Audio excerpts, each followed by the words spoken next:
கலைஞர் அவர்கள் எழுதிய அந்த வசனங்களை நான் 15 வயதிலேயே மனப்பாடம் செய்து விட்டேன்.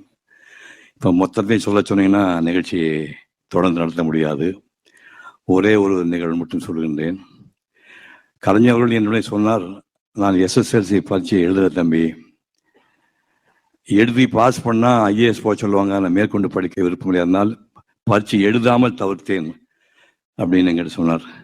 அப்படி எஸ்எஸ்எல்சி தேர்ச்சி பெறாத ஒரு இளைஞன் சங்க இலக்கிய பாட்டுக்கு ஒரு உரை எழுதியிருக்காருங்க. கற்பனையே பண்ண முடியாது. அந்த பாட்டை சொல்லுகிறேன்.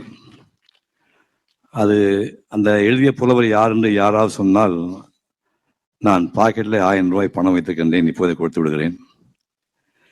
கெடுக சிந்தை கடிதிவள் துணிவே, முதின் மகளிர் ஆதல் தகமே, மேனாள் ஊட்ட செருவிற்கவள் தன்னை யானை எறிந்து களத்தொழிந்தனே, நெருநல் ஊட்ட செருவிற்கவள் கொழுநன் பெருநிலை விழுங்கி ஆண்டப்பட்டனே, இன்றும் செருப்பலை கேட்டு விருப்புற்று மயங்கி வேல்கை குழைத்தும் எழுதி தொழி பாருமை குடுமி எண்ணெய் நீவி ஒருமுகம் நல்லது எல்லோடு செருமுகம் நோக்கி செல்கன விடுமே.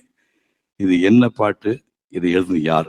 யாராவது சொன்னீங்கன்னா 1000 ரூபாய் பாக்கெட்டில் வச்சிருக்கிறேன். யாரு திரும்பமாக தெரியல. இது எழுதியவர் ஒக்கூர் மாசாத்தியார் என்று சங்க புலவர்.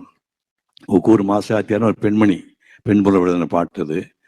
அதுக்கு அர்த்தம் போர் நடந்துட்டு இருக்குது.